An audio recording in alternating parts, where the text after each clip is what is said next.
All right. It is five past No, it's nine. throwing a lot at you. Let's do this. Let's do it. Okay. All right.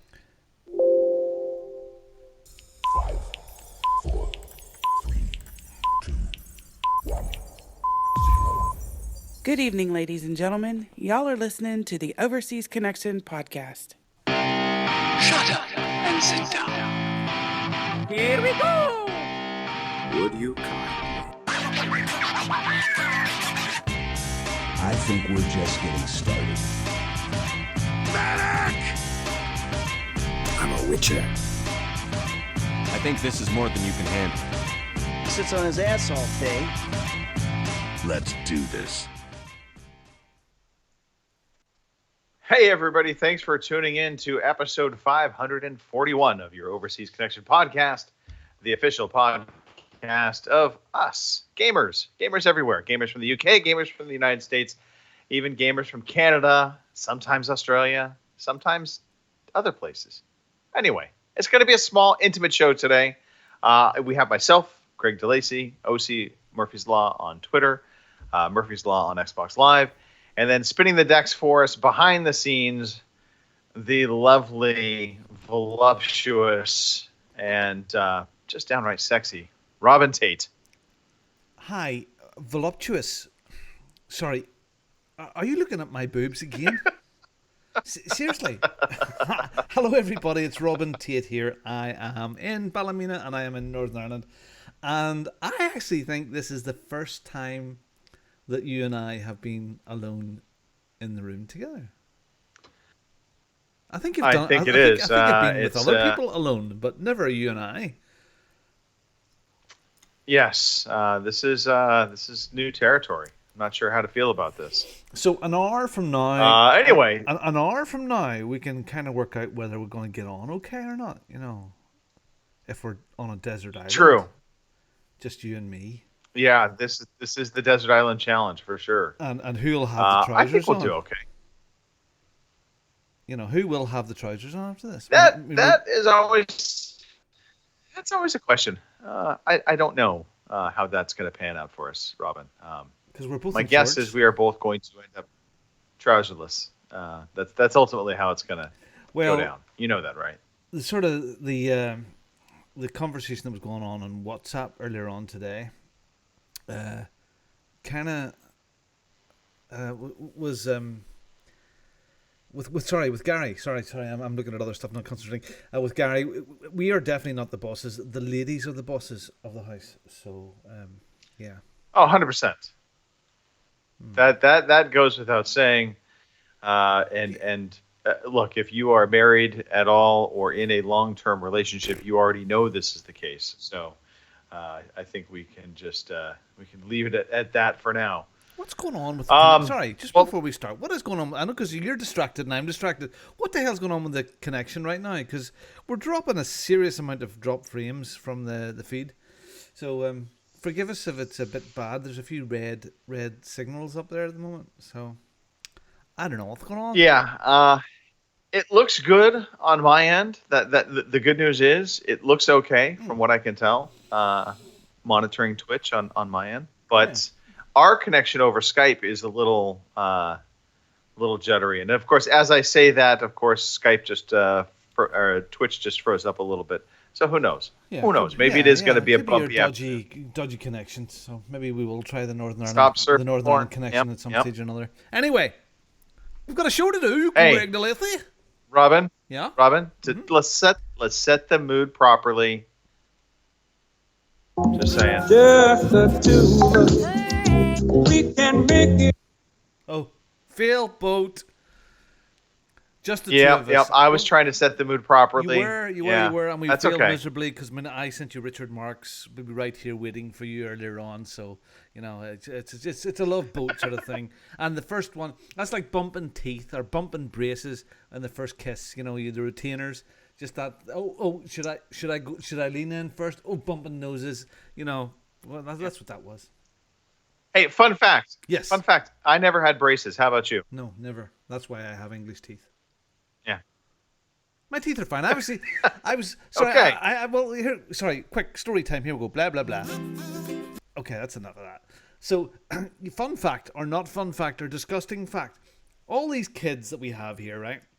All our own kids and Right. foster kids, they regularly go to the doctors, the opticians, the dentist, and all the bits and pieces. And I put off going to the dentist a while back, like a few months ago, because I was so busy and I would reschedule. That was 2016. Yes. Robin, it's probably time to actually schedule that appointment. I did. Before I went away on holidays, I had a thing called a poppet. Now, anybody from the UK will know what poppets are. They're little... I stole one off the kids, right? A couple of them in the car. And they're little tiny things about the size of a pea, maybe a little bit bigger, with toffee in the middle and chocolate outside. And as I was driving along, it pulled one of my filling, a back molar, big filling out, big chunk that I had built up a few years ago. And I was... It pulled it out. Yeah, destroyed it. Oh. So, and I was going... So I phoned the dentist quickly. Yeah, we cancelled your account because you haven't been here. All your family's been here, but you have to, make another appointment for a checkup first. I said, yeah, but I'm going away on holidays. Nothing you can do. No. Punishment. So thank goodness, no pain, no nothing whatsoever. So I was at the dentist at the beginning of this week, as soon as we came back from holidays there. And they said, oh, no, you're actually, what? You haven't been here for a couple of years? It's really, really bad, but your teeth are actually in really good condition. So now I have to go in and get this all packed up again. And anyway, so go to the dentist regularly. Don't let it slip no matter how busy you are. Yeah? We send the kids It's sound advice. a year. Yeah, stupid boy. Yeah. Oh. No, I'm pretty good about going to the dentist. I do my semi-annual, so I go actually twice a year to the dentist. Yeah, we did it with kids, and I just kept on pushing it back, and something kept on coming up. So I would like, I'd rather have a baby than go to the dentist, and just lie back there and I'll adjust the chair. Yeah, see, knock on wood, I've been pretty lucky with the dentist. My first dentist checkup was horrible when I was a kid, absolutely horrible, and that was all down to me not liking brushing teeth as a kid and my parents not being really good about enforcing it. But after that really bad experience, I became pretty good about it, and I've been very lucky with my teeth since then. I have had a couple cavities over my lifetime, nothing major. Same here. I have still 2 of my wisdom teeth in. Yeah, me too. Never had to pull them out. Never. Yeah. Snap loose. Yeah. But I did have one pulled. That was probably the worst dentist experience I had, was actually getting that tooth pulled. And it didn't need to get pulled. It was just, it was preemptive. Yeah, it was a preemptive strike by the dentist. He was like, you know what? Let's just get in and pull this out. There's no need for it to be there. It's crowding things a little bit, and it's harder to reach. Blah blah blah. I think he just wanted a new car or something that week because he needed an extra, insurance payment.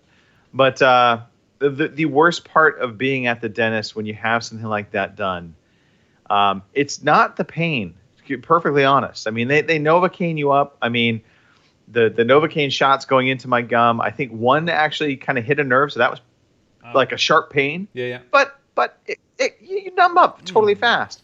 The worst part about it was as they're pulling this tooth out, you can hear not just audible like outside, but you hear like in your skull.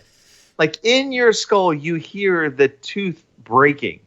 And it is just a excruciatingly painful sound to hear. And yeah. So no, just helping me it's the relive smell that. of burning and stuff like that there when they're drilling and all that sort of stuff. I hate that. I had when I was a kid, and I think that's what as a kid I had to go, but my dentist was from Little Shop of Horrors, and he had no bedside manner whatsoever, and he pretty much done everything apart from put his knee up on your stomach. There was no gentle thing about him whatsoever. Just maybe just hated kids or hated me. I don't know. Yeah, possible. Anyway, yeah. So that was. So why am I talking about? Why am I talking about dentists? I don't know. What we should talk about, Robin, actually, which we failed to cover. Oh, okay. One, a a quick shout out and a good evening to Hardly Dan and Scott Stubbe for joining the show in progress. They are listening to us live on twitch.tv, also potentially on mixer.com, or maybe even on youtube.com. We do broadcast in all of these places every Sunday, 9 p.m. in the UK, 1 p.m. in the West Coast, 4 p.m. in the East Coast, 3 p.m. in the Central Time Zone. Those are all the important to do checklist box thingies that we should do. Yep. A shout out to Yankee Fan 1888 and Simeon 29 for giving us a follow. And if I didn't say the last one right, well, oops. Simon. Yeah. Simon. Yeah. Simon. Is it Simon? No, who's because 29? It's Simon I 29. Simon I 29 maybe. Yeah, it's maybe clever. Sure. Or I'm just stupid. Yeah, no, that might be very clever. And there's no birthdays this week. There was birthdays last week that we know of, and if we don't know your birthday, well, sorry we missed it. But Amaris had a birthday there through the week, and so did Sue. So happy birthday to you from that time as well. There are people in the chat, Greg. Hardy Dan's in there. He's worked out where to put his picture of C-3PO. He's not too sure where to put R2-D2. And I'm not sure about the pictures either, Dan. They are interesting. And Scott Subby's in there. He's saying it's a bit jumpy, but it's nothing too bad. So, right. By the way, Hardly Dan, I have offered up numerous times. Just go ahead and send those pictures over to me. I will find a place for them. So, just saying. Did you see them? They were like arty farty C-3PO, and they looked interesting. I'm good with arty farty. I'm good with arty farty. Oh, definitely the farty. Speaking of arty farty, we're talking story time. Yeah. So we went last night to see a movie called The Peanut Butter Falcon. What? Which, so nobody. It is an independent film kind of a deal. It's not going to be in theaters for very long. However, a really good movie. It's not an action movie, so if you're wanting to see things blowing up like Angels Fallen or whatever, this is not that movie. This is a movie about. I was just saying, this is not an action movie. There's no, this is about a Down syndrome young man, and I say young man because he is older, finding kind of his way and befriending somebody that paths cross. I don't want to give anything away because it's a unique, interesting story. It pulls at the heartstrings at times.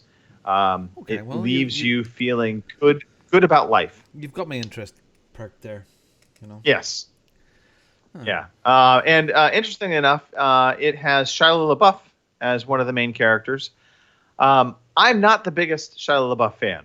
I think he kind of has played some very... Yeah, I don't understand. People seem to have went off him like he was really weird. I know he was in Transformers and stuff, but I didn't understand the hate. I mean, what did he do? I don't hate him. I don't hate him. It's more, I think, the type of movies he was taking, they felt very samey to me. He was always playing the same kind of role. So he kind of was stereotyped. He plays a very different role in this movie. I thought he did a great job. And quite honestly, this could be one of those type of roles that maybe helps resurrect his career in other genres and really, elevates him to kind of some new levels, which would be nice for him. So I highly recommend. Okay. Peanut Butter Falcon. Peanut Butter Falcon. Yeah, there's the films there like was it Wonder Boy? Is it the Wonder Boy about the little boy who had the head disfigurement? He always had the space helmet on and stuff like that there, and it's always nice to see actors stretching themselves with different and slightly difficult subject matter. So I'll check that out. That's cool. Yeah. And what about you, Robin? Well, we see there that Tony started school last Monday, Greg. So I wonder how Kim's Tony got on school. So, right in, Tony. Let us know how you got on sure school. He did. Oh, well, speaking of school and all the kids, it's odd. I mean, there's a bank holiday here tomorrow in the UK. Hi, Sarah. And I'm off tomorrow, going to do my best. My company in the south of Ireland, there is no holiday, so it's one of those odd ones. But I'm just going to enjoy my day. But I have some of my kids start back on Tuesday, and then some of them start the following Monday. And some one starts on Tuesday, another one starts on Thursday, and then the rest of them start next Monday. And this year I have Okay. Taylor at Grace Hill, I have Glenn at Castletar, Charlie at Cullybacky High, Corey at Cambridge House, Joshua at Queen's University, and then the Bubbies. 5 different schools that I'm dealing with this year. Nutballs! Logistical nightmare in the mornings. Anyway, yeah, so that's all happening. Yeah. It's been funny all week. It's been busy week. Last night, and I had a terrible night with the little lady. So at 12:30, 1:45 in the morning, she decided to get up. And I got out of bed, and she Okay. was standing up at her cot. So I just, first of all, it was, oh, come on now, back down in bed, back to bed. And then 2 minutes later, she was up again. So I tried it again. And then you go through the process of you don't say anything. You just pick them up, lay them down. Pick them up, lay them down. And I must have done that 30 times. So that takes us to about 1 o'clock in the morning. And then I take her up. By the way, can I just make Yeah. a proclamation? Yeah. I think one of your sons just stopped surfing porn because the audio just got incredibly better. Yeah, good. So it's like your Good. bandwidth opened up. Yeah.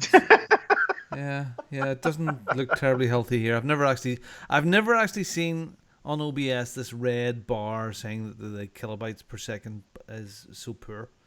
But anyway, we'll carry on regardless. Yeah.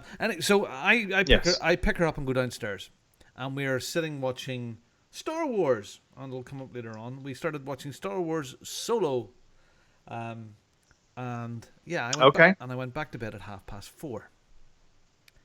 So because she just wouldn't settle. She was up for the day. She fitted in an extra day in the middle of the night. Yeah. Oh yeah. So yeah, that's jazz. And then we had another babby today for a while, and it's just crazy. It was lovely and warm here today. But lovely project that I'm doing. Nothing to do with gaming whatsoever. My father. No, this is love. Yeah, my father who passed away 5 years ago, believe it or not. It's 5 friggin' years in January coming. My mum's as well. And Sarah, yes, there is some bandwidth issues. Sorry, it's Tinternet. It's not a lot we can do about it. Anyway, so when we cleared up my father's house, I had a whole pile of stuff. And years ago, when my father was a young man, 17, 18, he was a carpenter, or an apprentice carpenter, and he was that for maybe 8 or 10 years, and then went to a different career path. But one of his first projects, I remember him telling me about this here, was to make a toolbox. And it's a toolbox. It's about 2.5 feet long by 1.5 feet, 2 feet wide, and 8 or 10 inches deep. And you lift the half lid, and there's like a secret compartment inside it, and it's all made of lovely timber, and there's some walnut inlay. It was more decorative. He did have a little toolbox, which was his everyday thing, but this was the special project piece. Because when I was older, it was in a store, and it never got used.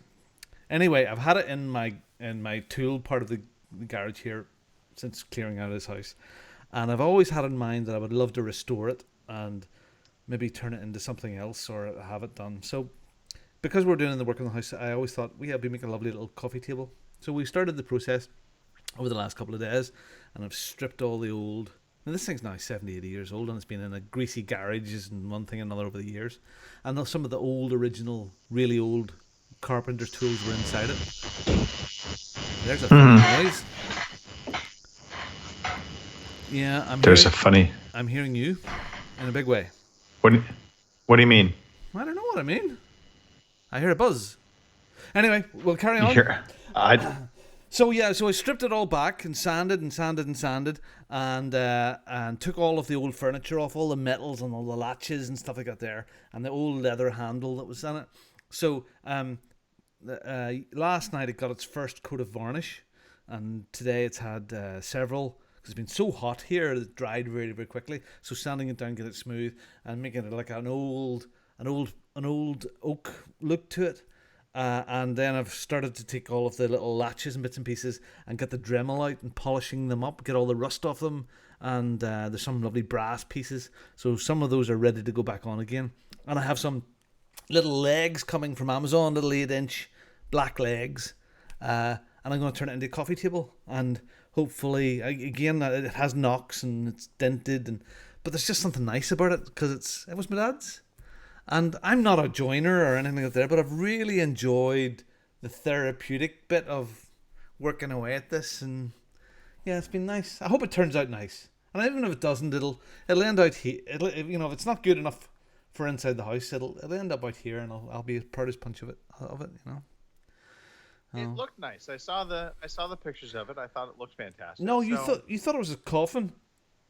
Well, there is that. I mean, let's face it. I was a little concerned that you showed a box that looked like it had been dug up out of the ground. Yeah, pretty and much. then you said, I'm going to restore this in preparation for a VIP visit. I mean, legitimately, I was like, is this the place that I'm going to be sleeping in? I mean, well, but no, it does look nice, Robin. As we said, Belfast has a big population, small towns scattered around the place, mostly fields and sheep. If we were to bury you in a shallow grave, it would take many, many years for anybody to find you. It's not really reassuring, Robin. No, it's not really. It's not really the sort of thing. Well, speaking of which, today, Greg, let me tell you, the VIP visit came up for the first time in preparations. Judith. Oh, really? Yeah. Judith brought it up today.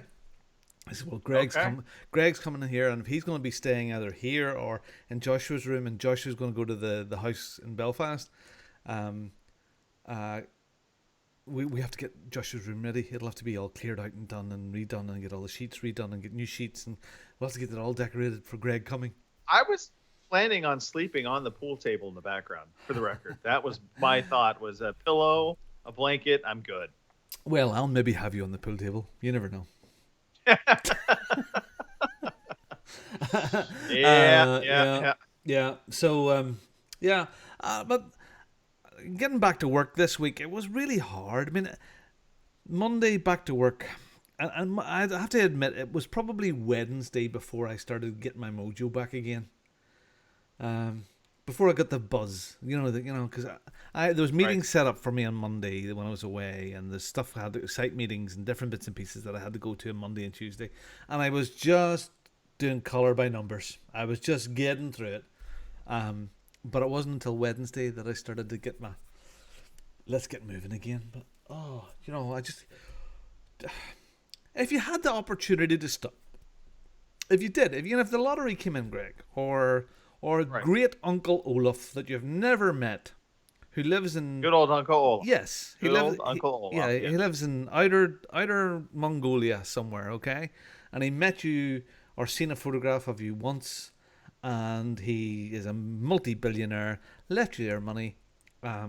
Would you stop work? So great question. But let me go back to this. Uncle Olaf from Mongolia. Yes. Billions of dollars.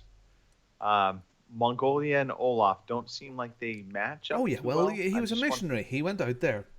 In fact, okay. In Well, in that fact, case. if you send me your bank account details and transfer $500 for the fee, I'll get to No, so I have thought about this question many a time. Ironically, I don't think I would altogether stop working. I don't know why I would do my current job. I think I would take something that had probably some less responsibility to it, but I would want to stay somewhat active doing something. I don't think I could just not work. I think that would be harder to deal with.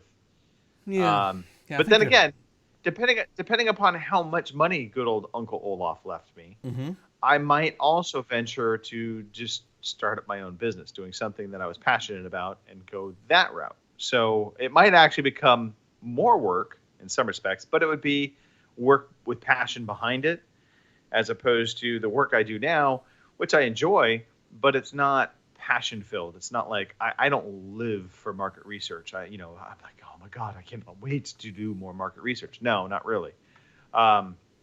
So I think from my perspective, I would likely leave what I do now, but I would try and start up a business maybe to just entertain myself and maybe, I think ideally it would be something I could do with Cindy. So we would do something together. and start up some kind of small little business that would keep us busy, but afford us to be able to just not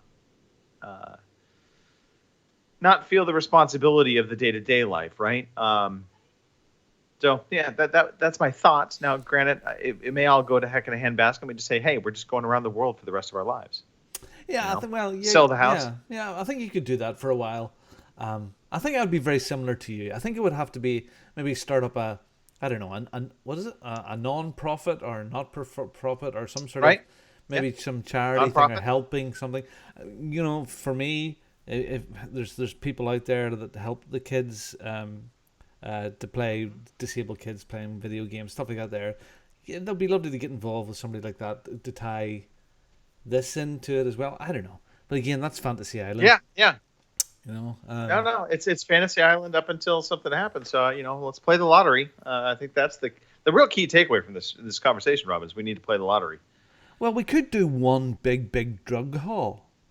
I mean, no one would no one would suspect us. We have clean records. We could just do one big bank job.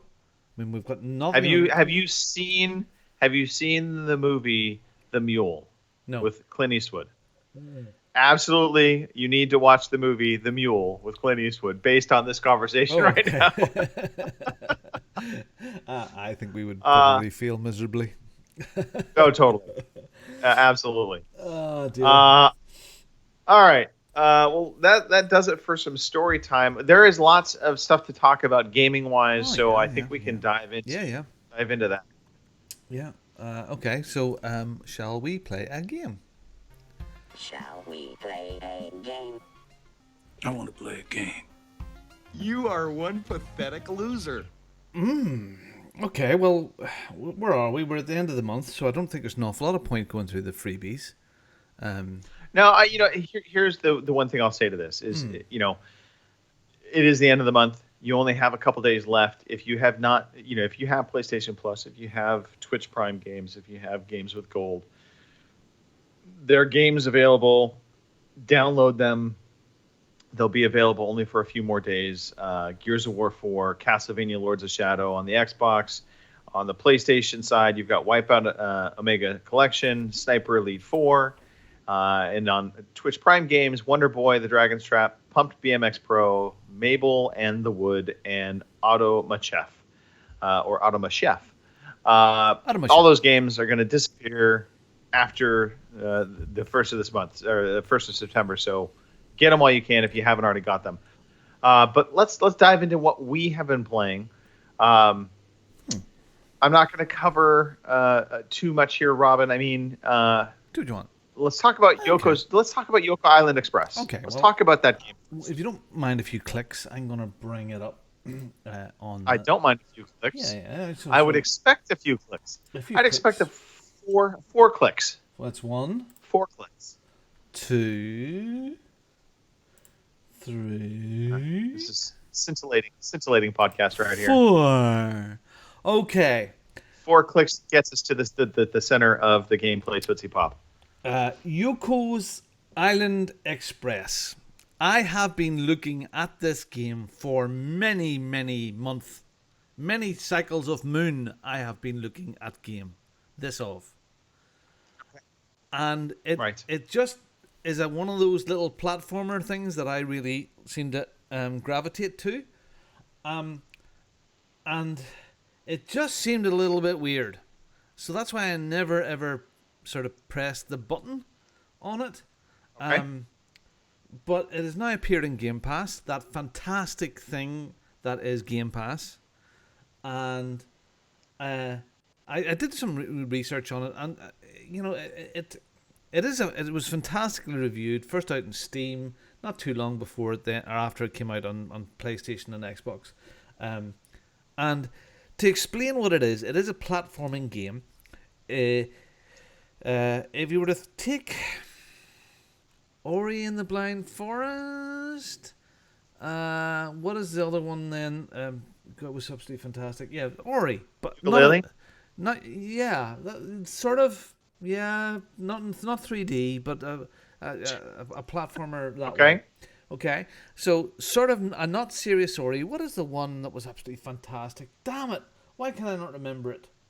And it comes in mobile versions and with runners and Mario? yeah. Think of a Mario game, lighter-hearted. That'll do. Okay, so you can picture that sort of game, yeah? Sort of jungle, running around, collecting things to open stuff up. Sort of Metrovania. It looks like you can go back over stuff, and then throw it in a room. So it had a baby with pinball effects. Okay? Okay. No, you can't. You just can't imagine that. It doesn't make sense. No, not really. It The doesn't. pinball effects is the weird part. Yeah. Yes. And that's why I was always hesitant. So, okay. So if you're a platform fan, all right, Mario World and Ori and things like that there, brilliant. If you're a pinball fan, wow, it's got everything you want. It's original genre of a platformer.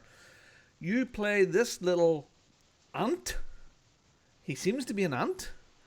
For some strange reason, he has a little bit of tether and he's attached to a pinball ball, which is about 3 or 4 times the size of his mass. And you pull this little ball around and you're the postmaster or the new postmaster of Yoko's Island.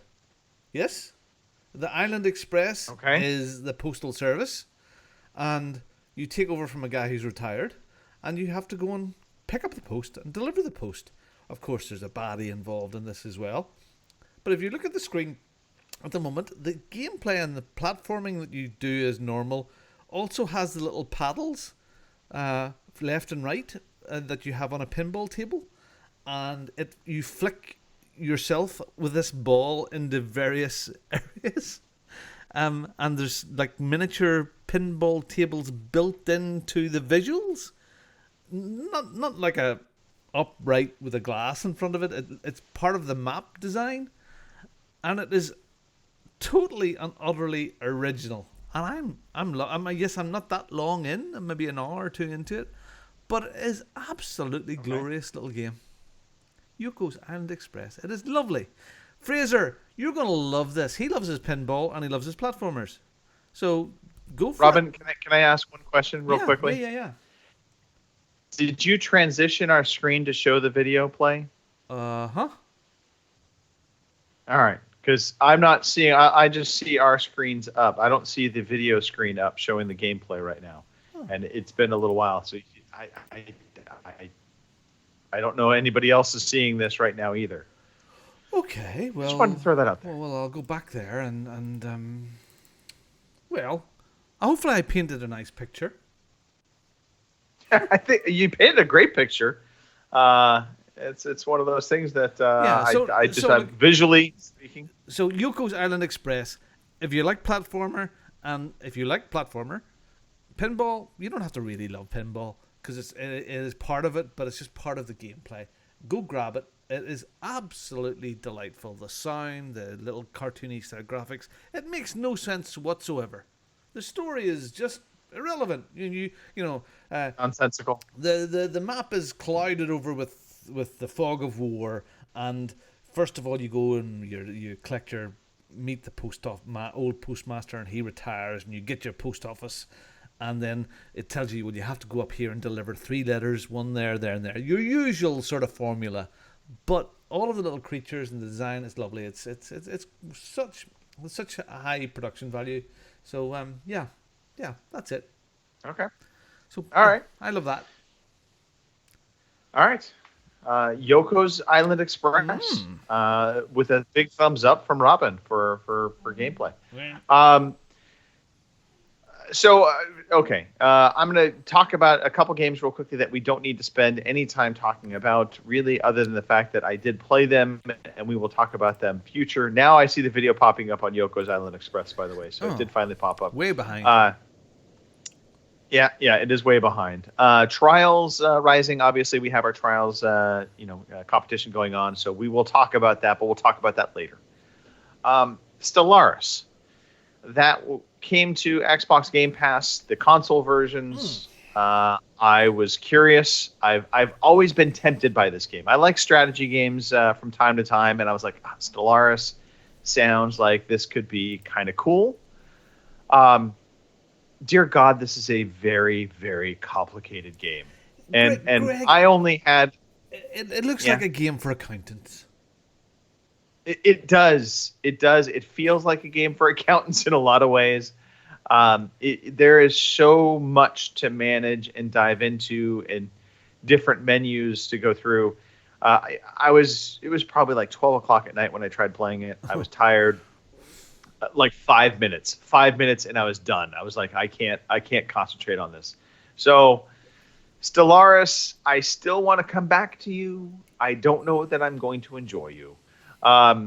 It just seems like it takes a certain type of personality and a huge amount of time dedication to really get the most out of that game. Teflon loves this, doesn't he? He does. Teflon liked it, but he did warn me. He said it is absolutely not for everybody, so I did get that forewarning. Gears of War 4. I decided to fire this back up the past week in preparation for Gears of War 5 coming out. And I have to say, I love the beginning of this game.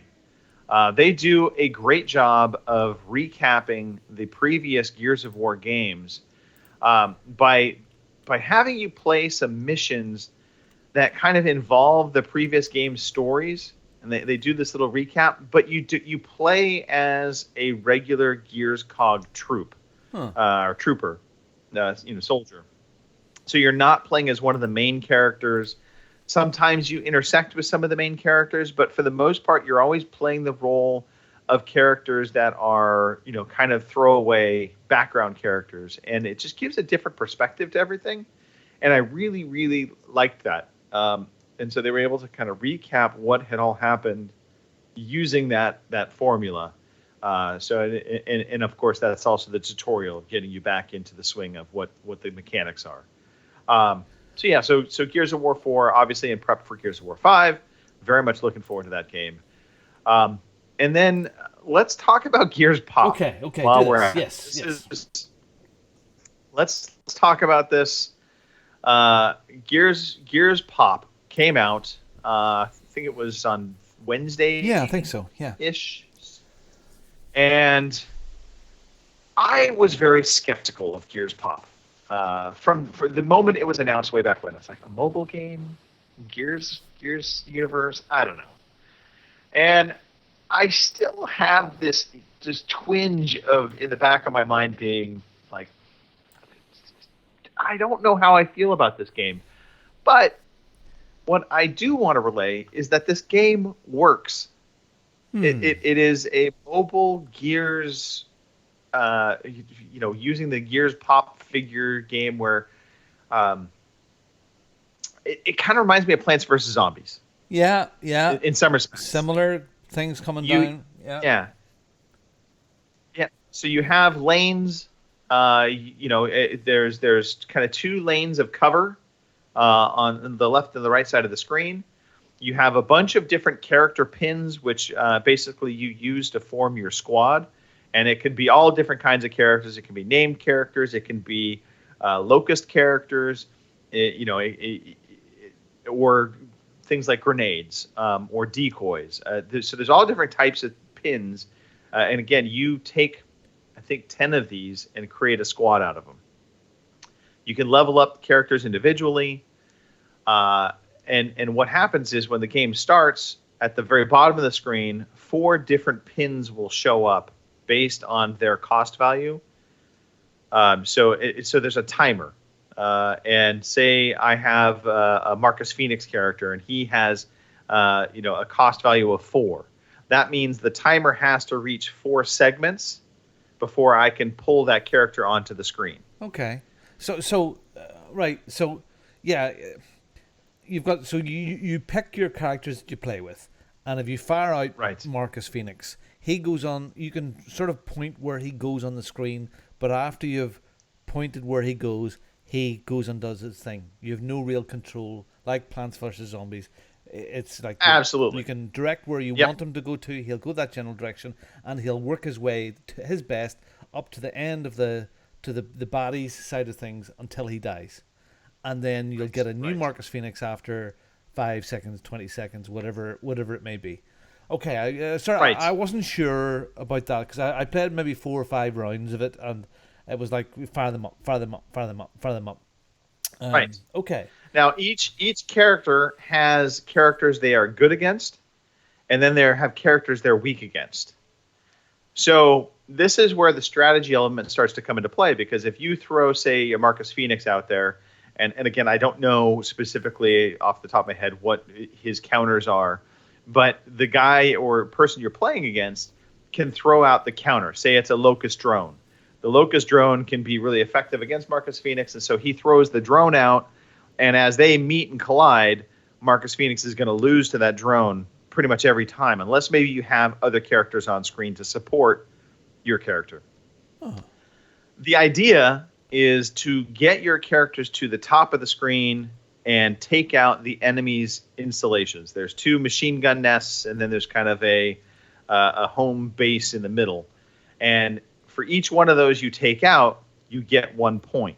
And so if you get 2 points, take a step back. Both sides can score those points. So, Robin, if you and I are playing against one another, you might take one of my machine guns out. I take one of your machine guns out. It's 1-1. The next person who, say, scores another machine gun nest getting taken out, now you've got 2 points for victory. I only have 1 point still. And if the timer runs out at that point, you'd have the victory. Oh, okay. All right. Yeah. Yeah, I've seen that. So I did win a match with 2-0 and 3-0. Right. And now, when you do play it, is it computer? I wonder if is it all computerized now, or am I getting matched up with you or someone like that? Because I seem to have won all of the matches that I played. Right. So there's 4 modes. There's a training tutorial mode that it's just practicing versus mode. You don't get any point rewards for doing that. There is a a challenge mode that basically it's single player, where they tell you have to win using certain characters or certain tactics. Yeah. And that's against the CPU as well. Then there's versus mode, which is a one-on-one player versus player mode. That I think, and I could be wrong, but I do think there are bots in there. I have played against real life other people, but I think sometimes if it takes too long, it'll match you up against a bot. This way, you never are not getting a match. And then there is a horde mode. And the horde mode, I think it's either 2-player or up to 4-player co-op. I honestly don't know how many people can join the horde mode. But for the horde mode, you're playing against, again, the computer-controlled AI, but you cannot play horde mode solo. You have to play it with somebody else. So you have to remember here that, I mean, this is a mobile game. Now, I think you can play it on iPad as well. So it's not like we're all excited about this. The only reason why we're talking about this is because of Gears. Because there are probably other games out there like this. Maybe as good, maybe even better. Oh, 100%. That we really haven't been looking at. But it is, without a doubt. Yeah. So, yeah, I think the Plants vs. Zombies reference is pretty cool, Greg. Yeah, that's pretty close. Yeah. And then, of course, you can buy packs. Yeah, you can buy. It's free. The game is free, but there will be loot boxes and all that stuff, I suppose. Yeah, there are microtransactions available to it, but so far I've never felt compelled to buy any of them. No. I've played a fair decent amount. It honestly, it's a good game for just sitting while you're, say, watching a television show that you're not terribly interested in, or just want it in the background. What about the loo? You could throw this up and fire and play it. For the loo? Say it again. On the loo, absolutely. It's a good loo. It's a good loo game. Good loo for game. Sure. Okay. Anyway, so that's Gears Pop. Look, this is not going to be Game of the Year by any stretch. I don't even know that it's going to, take the world by storm like other mobile games have. We've seen, but it is more successful than I thought it was going to be, and I think that is really what I wanted to talk about. I did not have any faith this is going to be good at all. It's surprisingly okay. Surprisingly that's okay. My compliment. Put it on the box. Surprisingly okay. And it did make me, for some dumb reason, want to play or get Gears Pop character. I want to get the big, the locust, the heavy. I can't think of the name of it, but anyway. So yeah, it made me almost want to pick one of those up. Almost. I did not do it. I have not pulled the trigger. But I have a few that I got when I used to get the loot crate thing all the time, but I think those things are pretty crappy. And maybe they're cute. They're cute enough. I don't know if I'd rush out to go and try and buy one. I don't know. Really? No, like I said, it was a passing fancy. If I was on Amazon and I started thinking, oh, maybe no. Because I do like my collectibles. Yeah. But I don't want that collectible. I don't think. Yeah, quality collectibles. Because I've seen the WhatsApp group exploding with, they're in this shop and they're that shop and there's a pile there. we do go balls deep a bit about stuff, I think, now and again, don't we? Yes, we do. We do. All right. So speaking of, well, I'm not going to say speaking of balls deep, but we're just going to transition. I want to talk about a game that surprised me. So this game is called Generation Zero. I had heard, I saw this way back, probably 2 E3s back, and I was pretty excited about it. It had a vibe of kind of a PUBG survival, scavenging for your weapons kind of vibe to it. But I think the better equation is not PUBG. It feels more to me like Vigor. So if you have played the game Vigor, you will know it's a little more desolate. You are out and around scavenging for gear to make your character better. But in this game, what is going on is I think it's set in Sweden, and basically the world's kind of gone to shit, and there's some kind of robotic invasion takeover happening. So you okay, let me I'm taking a step back. It's okay. One thing this game doesn't do good, it's the setup. It's a text heavy setup. They kind of tell you what happened prior to the game starting up. But I really felt this day and age, we don't need to have games giving us a text wall setup.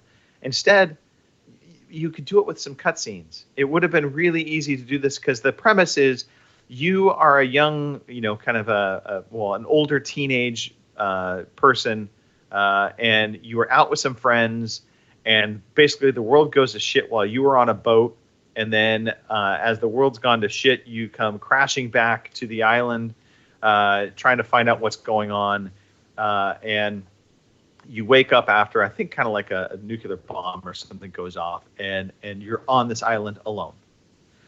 You can play this co-op, so you can invite others to come in and play with you, but I was playing it solo. It was a free-to-play weekend for this game. I think it ends today. Apologies, but I had previously heard this game was really hard. And so I took that in the back of my mind and knew I needed to play this cautiously. I couldn't just try and go Rambo on this. So there are robotic enemies all over the place on this island map. And as you're trying to get at what happened, and then the on the way of your journey, you're collecting gear, backpack, you're collecting guns, you're collecting things like fireworks to distract the enemies, that kind of thing. They look like dogs. They're robot-y dog things. Yeah. Yeah, if you've ever seen Boston Scientific put out some videos they had robotic dog pack mules that they created, and basically it was part of a U.S. Army robotics program where they wanted to create these animals, these robots that would be able to, in a sense, kind of do a lot of what soldiers normally wouldn't be able to do in terms of carrying the amount of weight, that kind of thing. So that's the premise of the robots that are on this island attacking everything. There's just a nice level of tension in this game. And I so far, I have not died. I have encountered robots. I've gotten into gunfights with them. The one big problem you will encounter, and this is why you have to be super careful, is if you take on one robot in a gunfight, the sound can potentially attract other robots to the fight. They are they're hypersensitive to sound, and if they see you, it takes a lot of effort for you to get away from them. So if you start running away from them full speed, they will track you better than if you kind of hunker down and try and kind of crawl away quietly, using bushes and trees to try and cover your tracks. So I get a very Left 4 Dead vibe from this game. Really? Okay. That's the other thing. That's the other thing I wanted to kind of throw out there is the Left 4 Dead vibe. So I don't know. I've had probably about an hour of this game so far. I love what I've seen so far. It's impressed me a lot. I'm surprised it didn't do better, but maybe it's because they've had to do some tweaking on the back end, and maybe they've made it a little more forgivable now. I don't know. But so far, so good. And it's just kind of a little bit of a unique spin on the whole PUBG thing. Co-op. Yeah, exactly. So, yeah, I mean, to me, Generations, layman, haven't played it. Looks like PUBG with robots. So, yeah. Anyway, so that's me done. I'm sorry. That's everything. Are you going to buy this game? Are you going to buy Generation Zero? That's the thing. I think it's on sale right now. I think I would pick it up on sale. I wouldn't pay full price for it. So if I could find it for maybe on the $20 scale, I'd take a chance on this game for sure. I've enjoyed it that much so far. All right. Cool. And just a side note to this game. So you can't use vehicles in this game. Cars are non-drivable. However, I just discovered, and this is right before I quit the game the other night, they have workstations that you can create bicycles, and you can use bicycles to get around because they don't create as much noise as cars. So I was laughing my butt off when I saw that. I was like, okay, that is, again, a unique little... Yeah, yep. Everybody's driving their bikes. But anyway.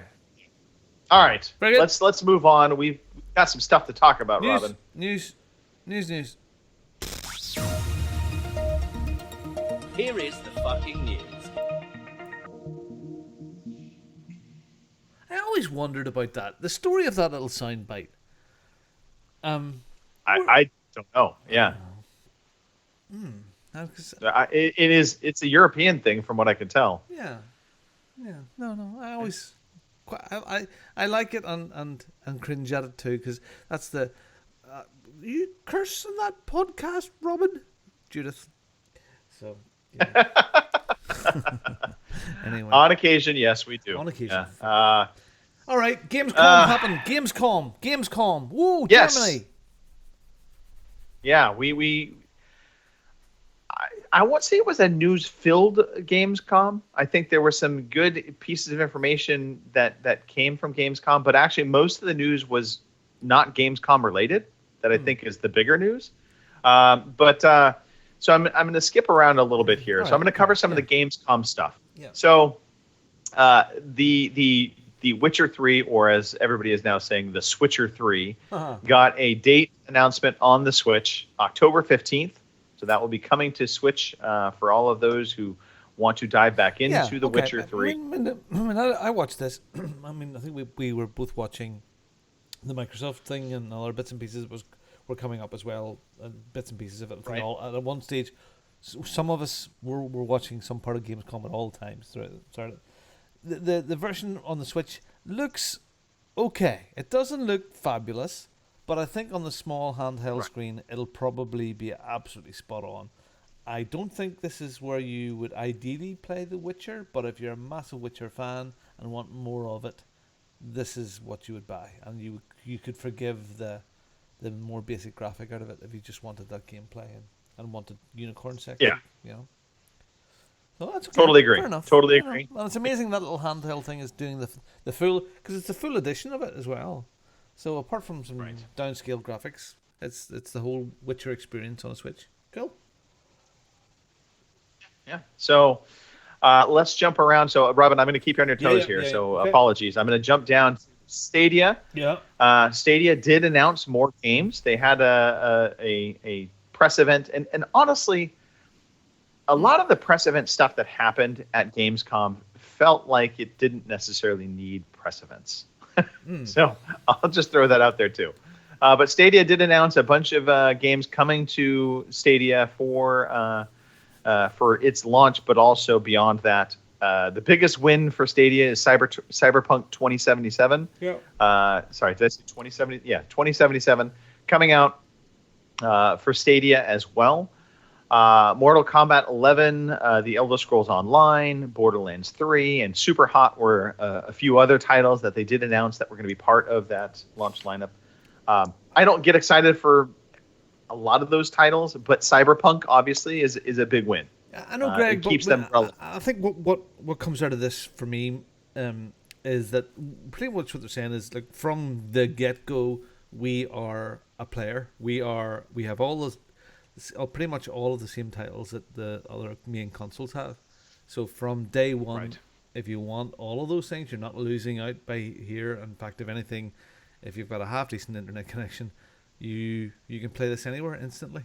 So I do not underestimate how it mightn't be the biggest change, but it's definitely on live was the beginning. Stadia is the next evolution. It mightn't be the final hurrah, but if anybody can do this, Google are going to do it. But from the get-go, this is now a legitimate option if you have a good enough internet connection. And I'll be very interested to see how well it works on this crap here. So Yeah, so that's the other thing to talk about is the thing about Stadia. I think you hit it on the nail on the head, Robin. If you have a good enough internet connection, I think Stadia has that value there.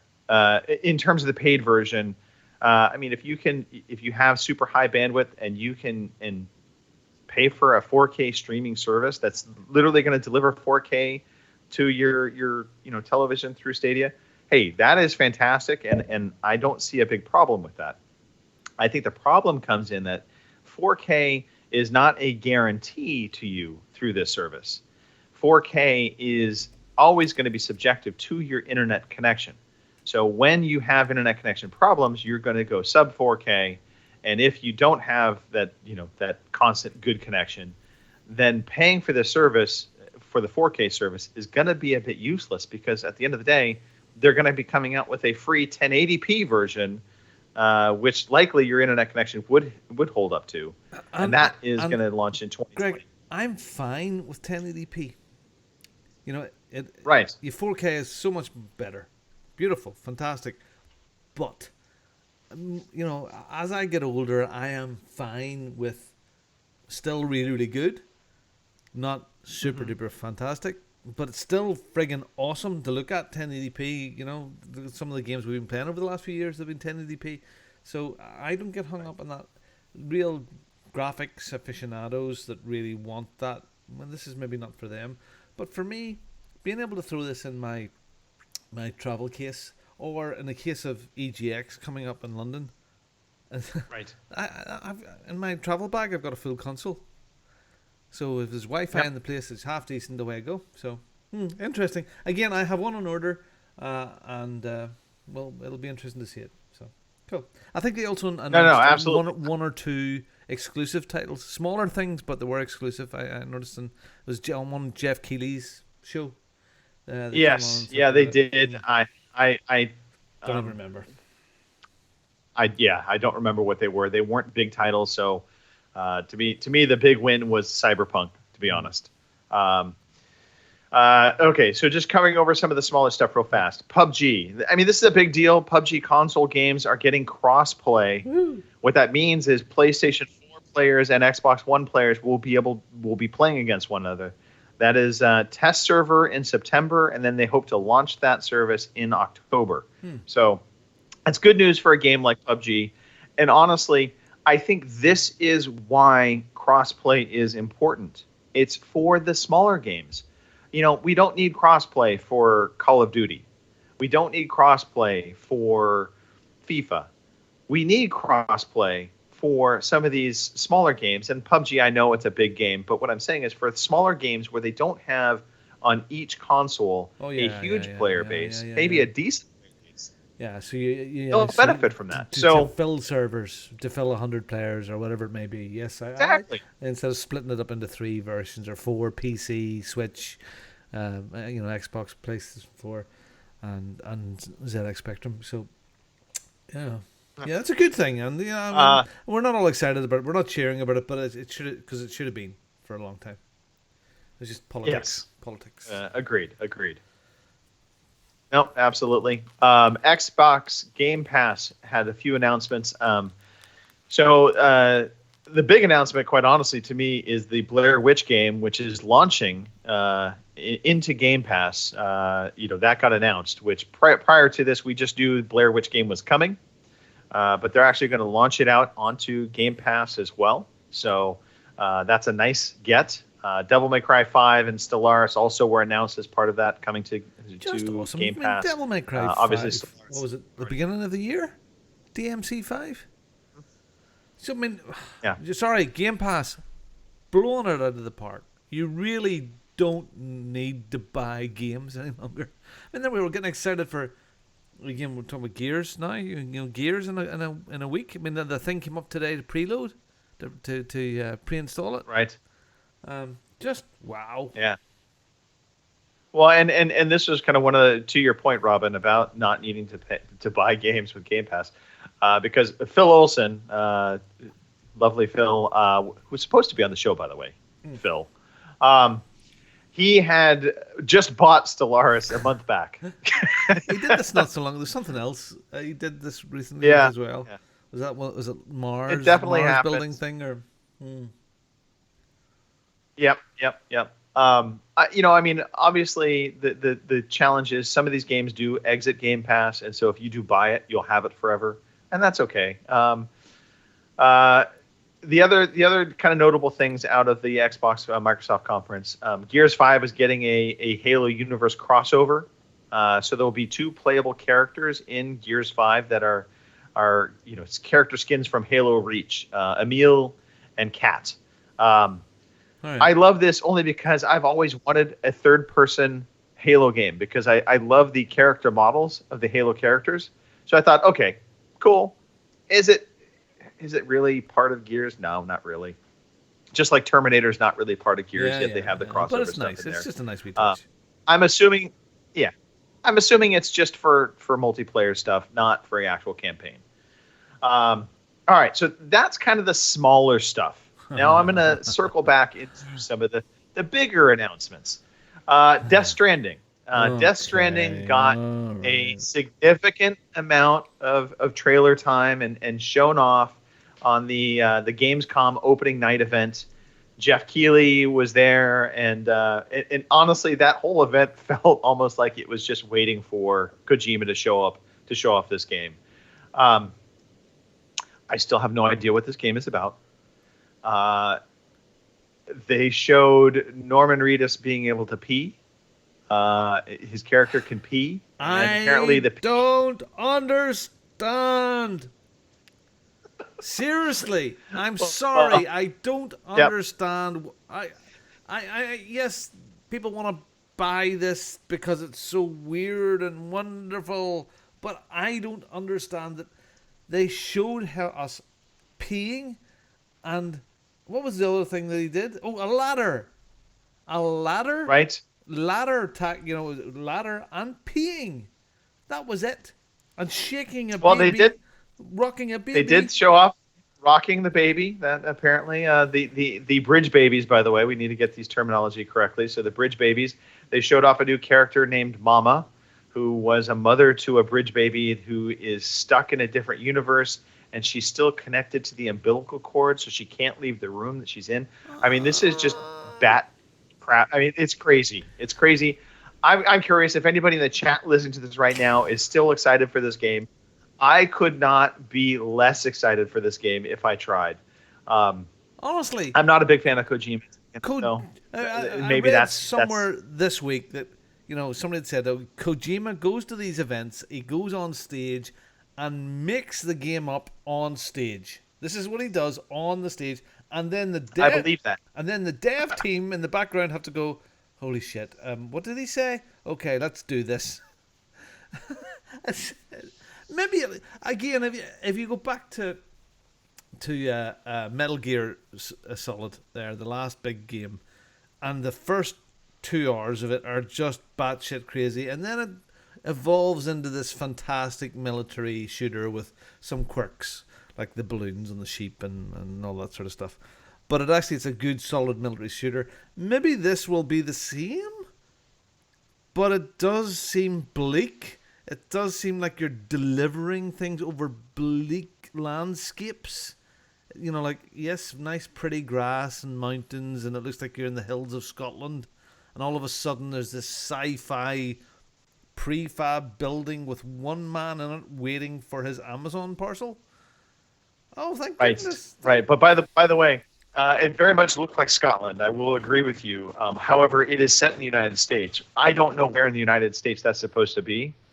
I don't think that area exists. I don't know. I hope. I hope there's. Anyway, I'm sure there's more of a game there, but I've never. I mean, imagine this. The biggest, most fantastic part of this was showing you peeing. The character was peeing. That was what they decided to show the general public. Is that just to get to the nerdy boys and girls? Probably a little bit. You know, I found it funny that not only did they show off the pee mechanic, but they also went out of their way to also ensure that you would not be able to see Norman Reedus's dingleberries, that his twig and berries are unseeable. You can never get a camera view to see that. So sorry to all our female listeners and or potentially male listeners that wanted to look at his junk. You're not going to be able to. Anyway, okay, Death Stranding. We've covered this enough. Let's move on. So more big announcements, and now we really are at the big announcements. Okay. So Monday, kind of on the heels of everything happening with Gamescom, the bomb was dropped by Sony. They purchased Insomniac. This was a megaton studio purchase, and I think a lot of people were like, well, wait, didn't they already own them? So that's the funny part about it. Before, Insomniac used to be a second-party exclusive studio with Sony. They only did Sony work, but they were still quote-unquote independent. And this is back in the PlayStation 3 days. The latter part of the PlayStation 3, they decided they wanted to branch out, and they kind of went on their own independent way. And they made a couple games that just didn't get received all that well. They couldn't really find their footing. They did make the exclusive Sunset Overdrive for Microsoft. That didn't do great. And so then came the opportunity for them to work with Sony. Yeah, it was a great game, but it just didn't do well at the box office. Well, hold on. Ratchet and Clank are really good games. They've done well. They've been steady over the years, no?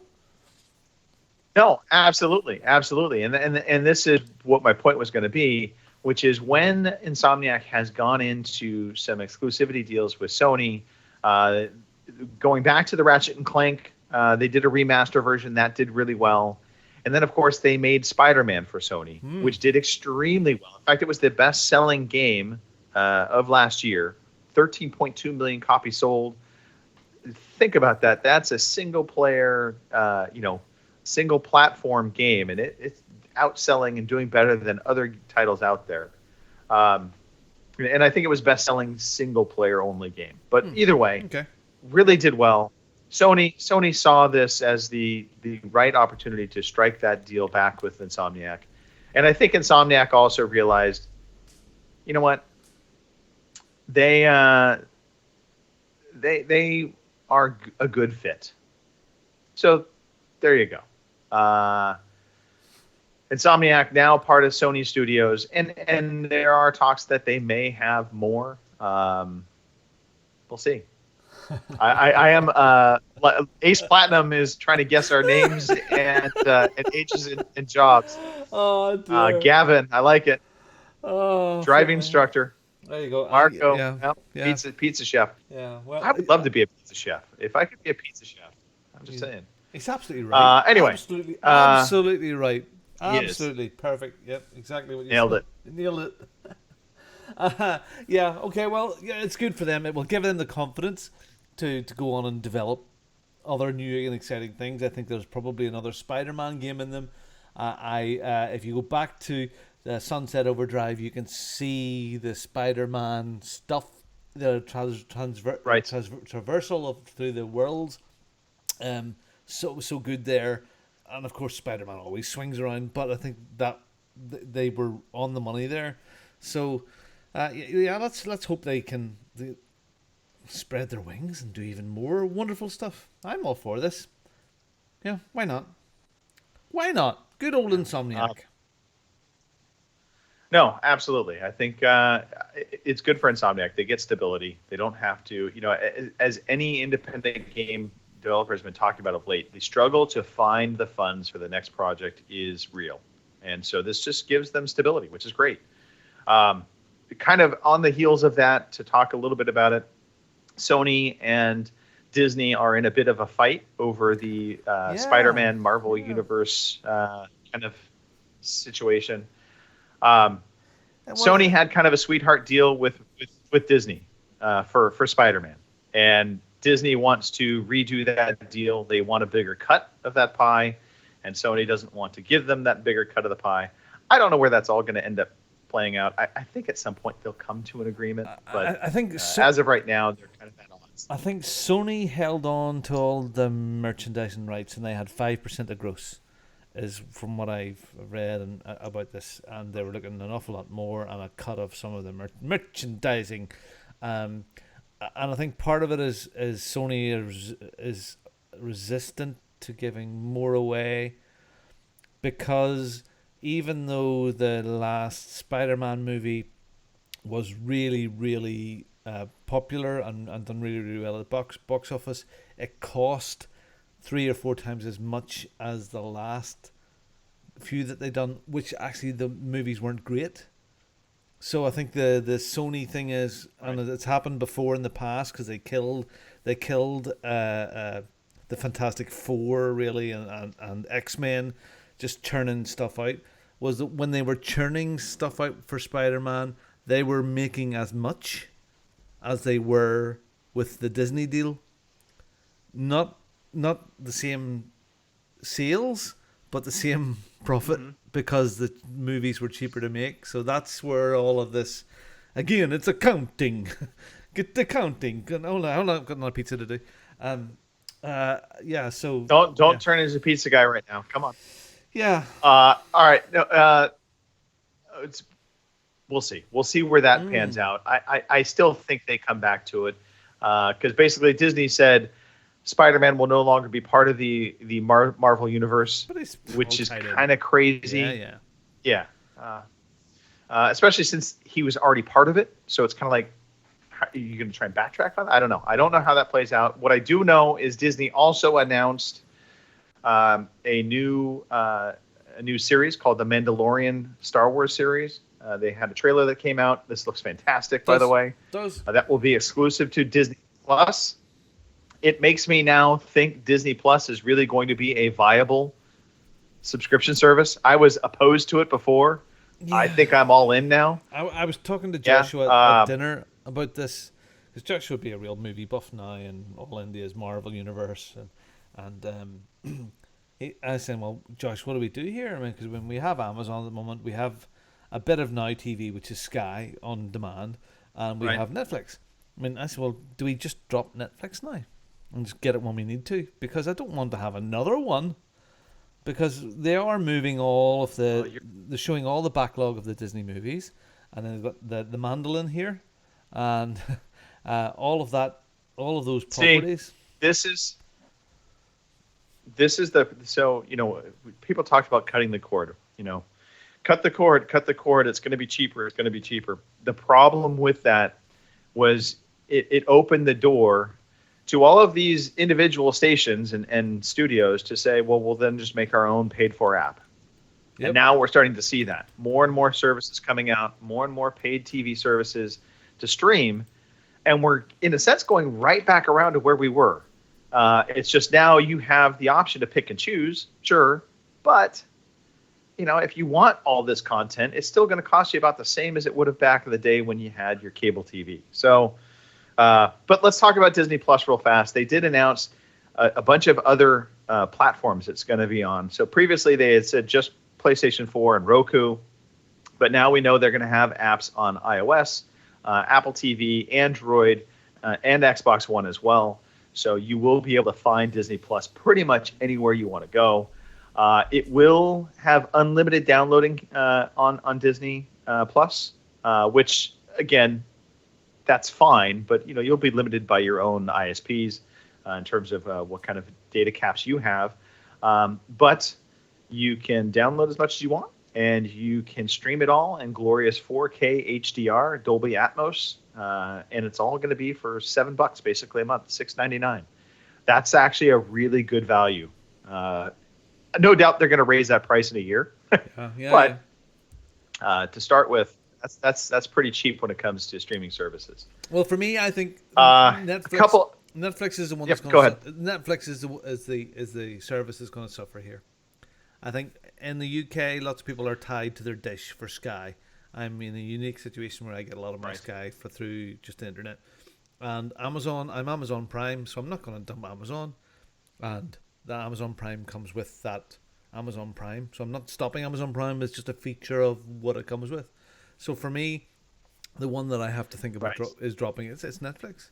So I think it's going to hurt them a bit. No doubt. And that's content is king right now for these services, right? So Netflix is feeling the pinch. We'll see how they rally around this. Kind of a smaller little news story. I just saw this though. Battlefield 5 cancels their close combat plans. So I think they had originally been talking about adding a mode called close combat. Okay. But they decided to pull back on this. It's too much work. Yeah. Pretty much. Pretty much. They want to focus on other areas. So you will not be seeing that come to Battlefield 5. I honestly think Battlefield 5 is already done